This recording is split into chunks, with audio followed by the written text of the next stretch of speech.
Ladies and gentlemen, welcome to a new episode of the Fintech Hunting Podcast. We have an incredible guest for you today. She's a leading business coach. She's an industry thought leader. She's passionate about adding value to those individuals in the mortgage industry looking to improve and get better. I couldn't be more excited to welcome to the show Robin Lukason. She's an executive business coach and consultant. Robin, welcome to the show. Thanks, Michael, for having me. Oh, well, it is great to have you. You have a wealth of knowledge and expertise, and we'll talk business coaching and everything like that. But before we get into that, you have an incredible background that I want to make sure that our listeners understand all the different mortgage positions you've had, the different coaching. Tell us a little bit about your background, kind of how you got started in the industry. Well, I'm going to date myself a little bit. So I actually got involved in mortgage because I answered an ad in the newspaper. So I don't know how many listeners you have that might be able to relate to ever looking for a job in the want ads, but I had graduated from college. I went to the University of Michigan, and my degree is in organizational behavior. And I knew that HR wasn't the path for me, but I wanted to do something business related. So I answered an ad and started at my first wholesale company. And that started the love affair with mortgage banking. All of my background is operations and strategy. So I spent 26 years in the business. The first year I started just as what we'd call like an account executive or, the inside person operationally. And Okay. after that, I held leadership positions for the rest of my tenure. So going on to oversee multiple sites, offshore partners, large firms. The first 17 years of my career were Citi Mortgage and Chase. I had to relocate in the middle of that, and that's when I moved to Chase. So back in 2006, I moved to Phoenix from the Detroit area. And I went on to work at some smaller places where I was able to focus on strategy. So when I had a child, I decided to step back from running operations, give myself a little breathing room as a new mother back in 2007. And during the strategic years, I also fell in love with data. So oftentimes when I was running operations, I didn't have all the tools I needed. So I learned how to build them. And I would work with the coders and build reporting that I needed for myself. And that really parlayed into some great positions in the last decade of working for some smaller firms, some on the West Coast, some on the East Coast. And I was able to take that love of data and become sort of a chief of staff. So I was doing performance management, bonus plans, putting together presentations, and really working on the business so the operation leaders could work in the business.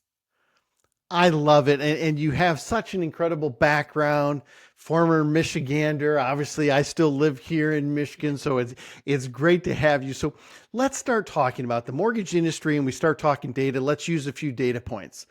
Cost to originate is skyrocketing, right? Depending on who you talk to, it's 11,000, 12,000 per loan. Origination volumes have dropped. Rates are fluctuating. What are some of the organizational things that lenders should really be focusing on in this type of market?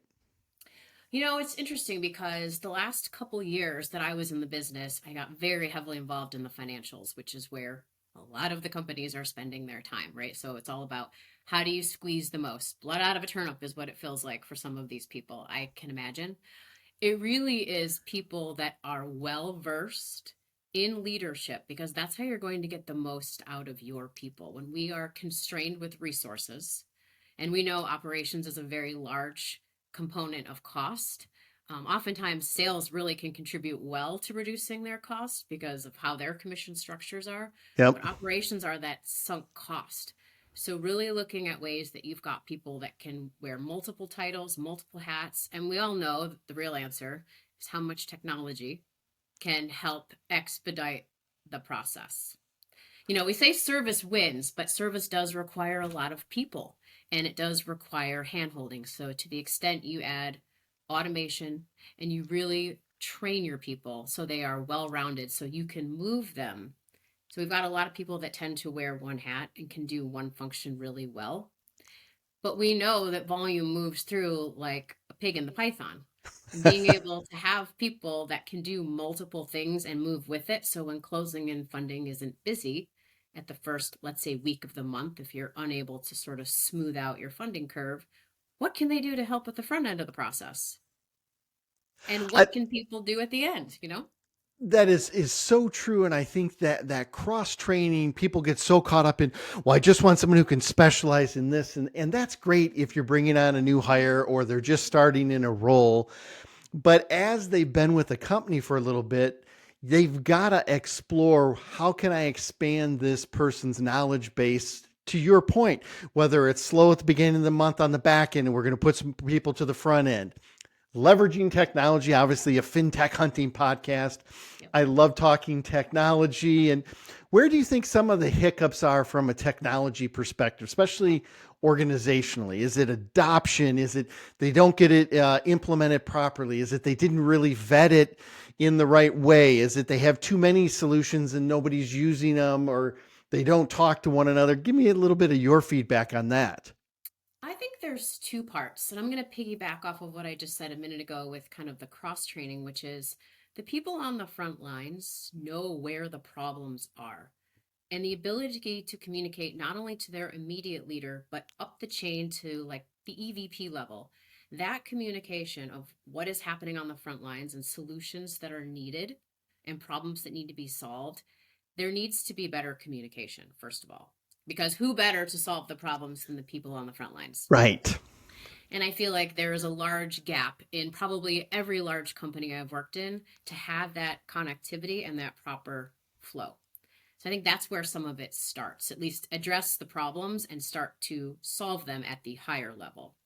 That's part one. Part two, we tend to all want to migrate towards the same tools. And I won't use any names of origination systems. And I understand the desire to use ones that are well vetted. But some of these large ones out of the box don't do what you need. You have to spend a lot of time manipulating them, and you have to have your own administrators in the company. And there's competing priorities when you're on an operating system. Secondary, right? Capital markets always needs to be able to have something fluid when it interacts with origination. What does the front end portal look like for on the wholesale side, let's say? How does that work for brokers? You know, there's all these pieces and components that all need upgrades and things to be better. And where do you put the resources when they're all competing for the same? I think, you know, the biggest challenge has always been, which kind of makes me laugh, a complete 1003 and a full package. It amazes me that at any juncture, you know, when I started in the 90s, it was paper. And electronically, we still struggle to put together the cleanest package, which ultimately is a number one rule to get through the system quickly and close on time. Well, I think some of those, like you're talking about, those some of those fundamentals that you would think now just becomes a foregone conclusion isn't. There's still so many applications that aren't filled out properly. There, we did a very poor job, I think, on the front end a lot of time of setting the expectation with the borrower and explaining it. In the mortgage industry, we use all kinds of terms and acronyms. When you're talking to a borrower and you're like, "Oh, just send me the VOE," they don't know what the hell a VOE is. But we continue to use language like that, and then we're shocked when we don't get the application back. It's not done properly. And then we're now looking at additional days to close, additional costs to track down documents. And we've just made it a process that really is not as efficient as it could be. I think generationally, there are also unique challenges too. So, how millennials might want to interact when they're purchasing a home versus people that maybe want to pursue a reverse mortgage or somebody that's trying to buy a second home or investment for retirement. Not everybody likes to do things digitally. Some people still like to do things paper or face to face. And I see this when I walk into the bank once in a while. When you have a business account, you can't always do everything online like you might like. And when you go in there and you offer, you know, this is what I would like to achieve, and they turn around and tell you to go home and do it, I always think to myself, what about people that aren't savvy with computers still? Don't have a scanner, don't realize the idea that you can take a picture of a document with your phone and forward it. I mean, the basics we take for granted. That's such a good point. And that example came up this weekend. We were trying to help a relative and they wanted to go to a baseball game, but they don't have a smartphone. but it's all now mobile ticketing. So you have to jump through like 10 hoops to find out, well, where's the phone number that I can call? And then when I call the number, you have to work out all these special arrangements just so they can get a printed ticket, because they no longer allow that ticket to be printed at home on a printer or anything else. So I think you make such a valid point there about, we can't just assume that because we're moving into more of a digital age that everyone's there, or that everyone wants to start and finish digitally. They may want to start digitally, and then as soon as they get to a certain stage, they're going to be like, I want to opt out now. I want to talk to somebody. I've got other questions that I need, and I really want to have this interaction. So, Robin, great point so far. Let's talk coaching. You've been an executive coach for a number of years. We both coach. We're both passionate about it. Tell me a little bit about what drives you coaching, and then what are kind of the areas that you're getting the most questions and working with people the most as it relates to executive coaching. So it's funny, when I got into the official title of executive coaching, it was almost 4 years ago. And it was really my husband that prompted me to do it. As a leader, you're unofficially coaching staff, leaders all the time. And I have a little ceramic jar that sits in my home office that somebody gave me about 15 years ago. It was a little secret Santa. And it says therapy jar, because people used to come into my office all the time. And this was back like late 90s. And just sit down in that extra chair and unload, whether it was personal or professional. And my husband noticed that was happening a lot in my life as well. And he said, I really think you need to do something with this. I think you have a natural knack for making people feel comfortable, and they just tell you things.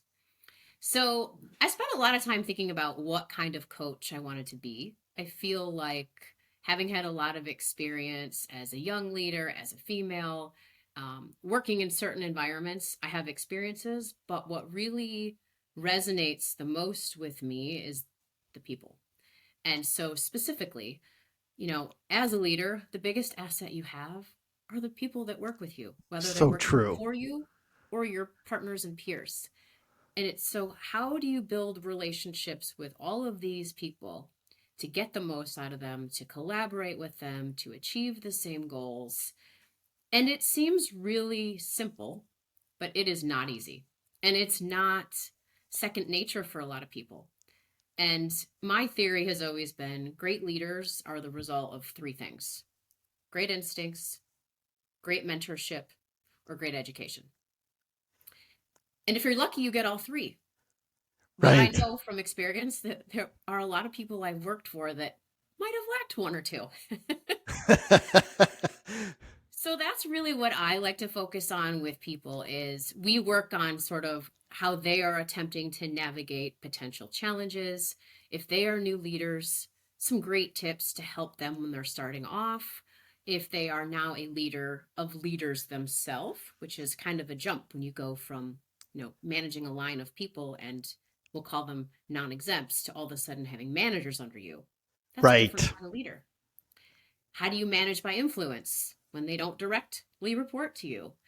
So I do focus a lot on the relationship building, the communication, the styles in which we interact. And I find a lot of my conversations lead to a lot of personal relationship opportunities, and even things going on in their life that they want help with.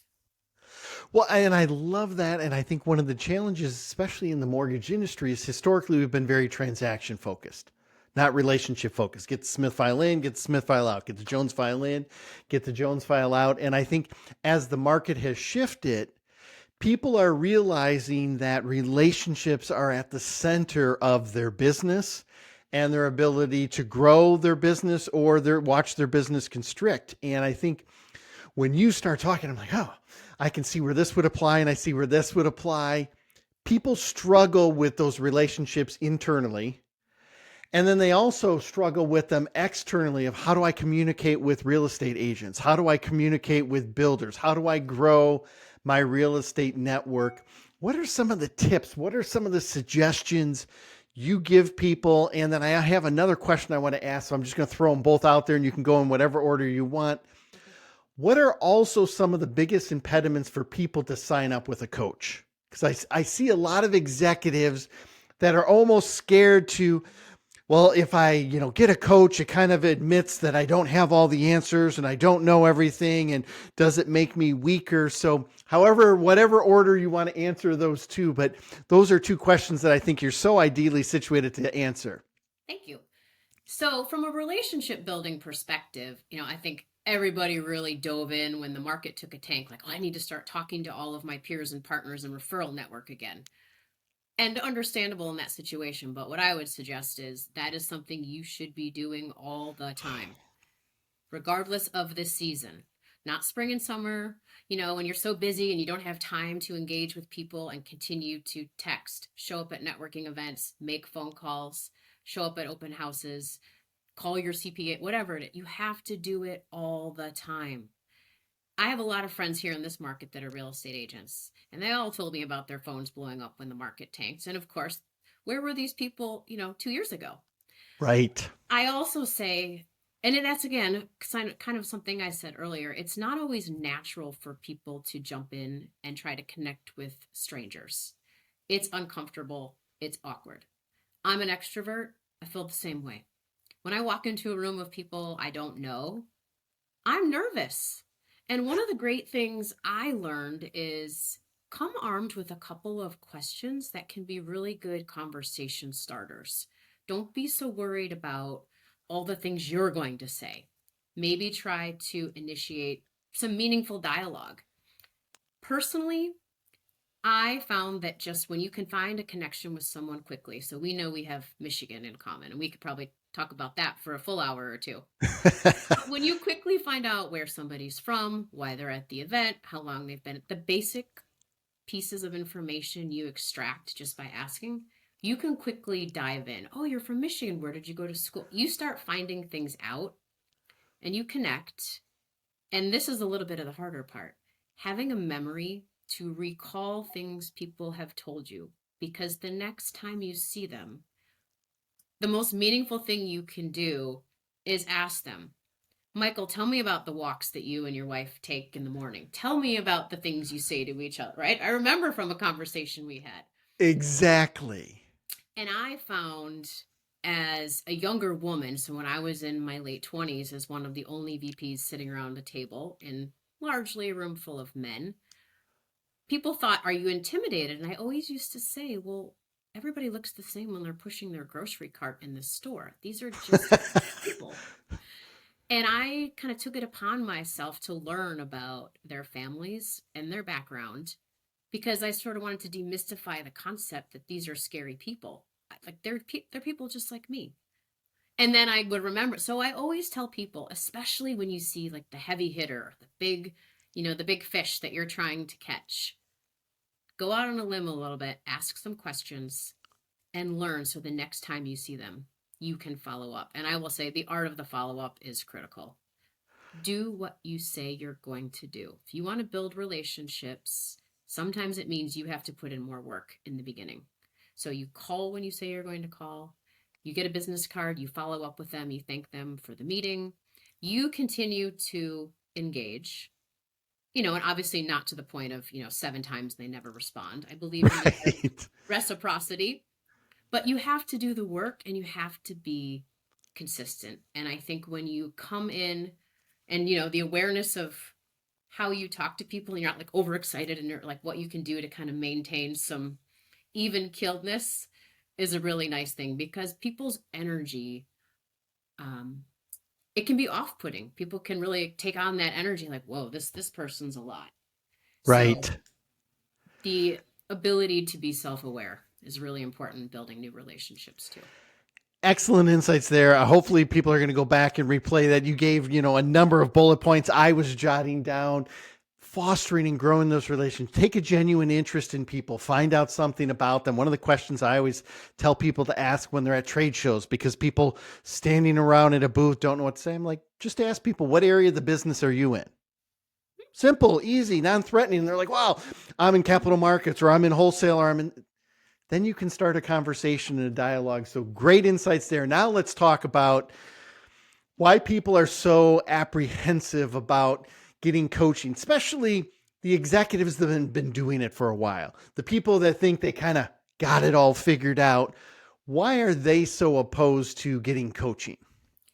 That's a really good question. I often wonder the same thing. I have actually done a little research as I am out and about socially and just meeting people. I have a tendency to, talk to the person that's maybe standing next to me at the bar on a happy hour. You find out what people do and they find out what you do, and then, you ask questions. And there's one thing that's always been impressed upon me, which is I do not have all the answers. I might have a lot of experience. Times change, people change, things are different. Most people, I think, will admit that there's always more they can learn. And I think Absolutely. there's something about the idea that when you're doing well, that there's no opportunity to do even better or do something differently, because success can be fleeting and teams change and the landscapes change. And so you have to be really nimble. And so when I think about executives who probably have a lot of experience, feel like they've got really good tools, the way I look at it is it's another perspective. As humans, we are used to doing things in a certain way. We see a problem, maybe we solve it, maybe we bring in our team. We have kind of a method to the way we do things when we're successful. But what about different perspectives? And what about somebody else to bounce your ideas off of? The different perspective, I couldn't agree more. And I think as coaches, because we get to talk to and communicate and work with so many different people at so many different layers within an organization, whether it's the C-suite, whether it's the regional and the branch managers, whether it's the individual LOs, we can bring a different perspective to a lot of those discussions. And sometimes it's just a sounding board. Sometimes it's just somebody sharing, saying, what are you seeing out there in the marketplace? And we can share that. Robin, you and I could keep talking for hours. You have so many great insights. As we're wrapping up, the one thing I want to make sure that I ask you is, if people want to find out more, if they want to do coaching with you, if they want to have a deeper discussion, what is the best way that they can get a hold of you? So I do have my own website. It is my name. It is www.robinlukason.com. You can send me an email directly from there. You can use my calendar link and set up a 30-minute strategic session to see if we'd be a good fit to work together. You can read about my experience and just even see on paper if my style and approach would be something that would be of benefit to you. I love it. I can't thank you enough for being a guest on this episode of the Fintech Hunting Podcast. Thanks for having me, Michael.